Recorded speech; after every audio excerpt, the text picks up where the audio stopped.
Hello hi నమస్తే welcome to my channel Karthik గడ్ కష్టాలు. మనం ఈరోజు వచ్చేసి బిగ్ బాస్ సీజన్ 2 నడుస్తుంది. అగ్ని పరీక్ష.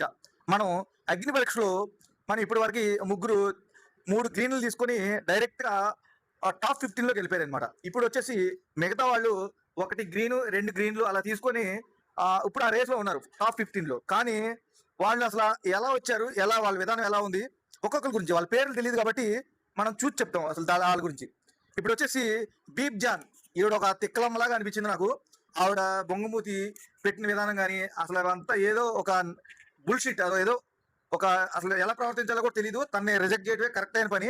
అలాగే భరతరెడ్డి హైదరాబాద్, తనకు ఒక అవకాశం ఇవ్వచ్చు, కానీ జడ్జెస్ ఎందుకన్నా తనకు అవకాశం ఇవ్వలేదు. మరి పాత బస్కి అని వాడినందుక లేకపోతే మాస్గా కనిపించాడా ఎందుకో తెలీదు. కానీ అందరూ ఉండాలి, చాలా హైట్ పర్సనాలిటీ అంతా బాగుంది అతనిది. తనకు ఒక అవకాశం ఇచ్చి చూడాలని అనుకున్నాను, కానీ ఇవ్వలేదు. ఇస్తారనుకున్నాను అయితే. ఇంకోటి వచ్చేసి అమన్ వచ్చేసి ఒక ఆర్టిస్ట్కి ఉండాల్సిన లక్షణాలన్నీ ఉన్నాయి తనలో. మన అయితే చించేశాడు. తను మాట్లాడిన విధానం కానీ తను యాక్షన్ చేసిన విధానం కానీ చాలా బాగుంది. అంటే మనం బిగ్ బాస్ హౌస్లోకి తను కూడా తనైతే ఖచ్చితంగా వెళ్ళాలి. నా ఉద్దేశం ప్రకారం అయితే వెళ్తాడు, ఖచ్చితంగా తీసుకుంటారు. అలాగే సుమ అంటే ఒక చెప్పాలండి, అందంగా ఉంటే ఇంకా బిగ్ బాస్ హౌస్లోకి తీసేసుకుంటారా అంటే నాకు క్వశ్చన్ అది. అందంగా ఉంటే తీసేసుకుంటారా? తేడా రాసుకుంటే తీసేసుకుంటారా? ఏమన్నా టాస్క్ ఇచ్చారా? అంటే అందంగా ఉందని చెప్పేసి ఎవరైనా చేస్తారండి. అక్కడ దాకా వచ్చిన తర్వాత పేడ రాసుకోవాలని చెప్తారు, హెయిర్ కట్ చేసుకోవాలని చెప్తారు, దూకమని చెప్తారు, టాటూ వేయించుకోమని చెప్తారు. ఇవన్నీ చూసినాయి కదా.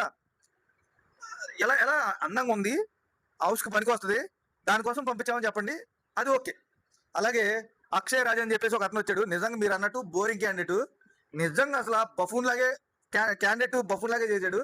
అతనికి వచ్చిన అవకాశానికి ఎవరికి అంత అవకాశం రాలేదు. ఆ షోకి వెళ్ళిన తర్వాత చాలా టైం ఇచ్చారు. అసలు ఎపిసోడ్ మొత్తం చూసుకోండి మీరు. తనకిచ్చిన ఆ ఎపిసోడ్ మొత్తం నేను చూశాను. తనకిచ్చిన టైం ఇంకెవరికి ఇవ్వలేదు, దాన్ని యూజ్ చేసుకోలేదు. అతన్ని బోరింగ్ క్యాండిడేట్, నన్ను తీసేయడంలో ఏం తప్పలేదు. అలాగే గాయత్రి, తను కూడా ఒక 2 గ్రీన్లు తీసుకున్నట్టుంది. తను కూడా ఖచ్చితంగా టాప్ 15లో ఉంటుంది. ఇంకోటి వచ్చేసి రుచిత వచ్చేసి ఒక బాంబ్ క్యారెక్టర్ వేసుకొని వచ్చిందండి. తనైతే పర్ఫార్మెన్స్ మాత్రం పీక్స్ మంచి బాగుంది. కానీ మోడర్న్గా వచ్చినప్పుడు మాత్రం కొంచెం లెవెల్ చూపించింది. అంటే ఏమంటారు, లెవెల్ చూపించడం అంటే యాటిట్యూడ్ బాగా చూపించింది. అదొక్కటి తగ్గించుకుంటే, అంటే బిగ్ బాస్ హౌస్లో కావాల్సింది అదే. అందరూ మంచి వాళ్ళు ఉంటే ఎవరో ఎలిమినేట్ ఎవరో అందరికీ వదిలేయాలి. ఎవరో ఒకళ్ళు ఉండాలి కాబట్టి మనం ఏం చేయలేము. కానీ ఖచ్చితంగా టాప్ 15లో కాదు, హౌస్లో కూడా వెళ్ళిపోతుంది. ఇంకోటి వచ్చేసి జోష్నా రెడ్డి హెల్మెట్ పెట్టుకొని వచ్చింది కదా, తను అనమాట. నాకు ఒక విషయం తెలీదు, అందరికీ వాళ్ళ పర్సనల్స్ ఉంటాయి, వాళ్ళ కథలు చెప్పుకోవడానికి అవకాశాలు ఎందుకు ఇవ్వరు మీరు? తను వాళ్ళ ఫ్యామిలీ గురించి చెప్పుకుంటే సింపతి కార్డు వాడిందని ఎందుకు చెప్పరు మీరు? అందరిని అలాగే ట్రీట్ చేయాలి కదా. అందరిని ఎందుకు అడగట్లేదు? ఓకే, తను చలాకీగా ఉండి అడిగింది, చెప్పింది, ఓకే. అందరికీ మీరు అవకాశం ఇవ్వాలని నేను కోరుకుంటాను. అలాగే జపాన్ నుంచి ఒక అతను వచ్చాడు. ఓకే, జపాన్ అతన్ని ఎలా ఉన్నా కానీ మీరు తీసుకుంటారు, అది ఓకే. ఖచ్చితంగా అది ఇంటర్నేషనల్గా అసలు తను ఎలా బిహేవ్ చేస్తాడు, వేరే దేశం అతను ఎలా బిహేవ్ చేస్తాడని చెప్పేసి చూడాలని అందరికీ ఉంటుంది.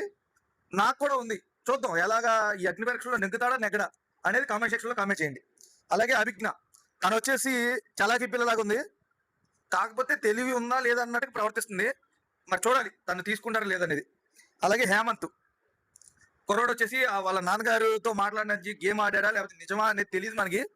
తనైతే ఓకే, సూటబుల్గానే ఉన్నాడు బిగ్ బాస్లోకి, పొటెన్షియల్ ఉంది తనలో.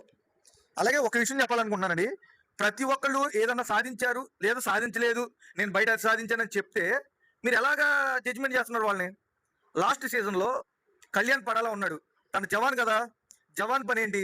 మన దేశానికి మన దేశానికి ఆయన కాపలా కాసి మన రక్షణ కల్పించాలి. మీరు దేశానికి సేవ చేయాలని చెప్పేసి ఆయన్ని సెలెక్ట్ చేయకుండా ఉంటే ఆయన అక్కడే ఉండేవాడు కదా. మరి మిగతా వాళ్ళకి ఎందుకు అవకాశం ఇవ్వట్లేదు మీరు?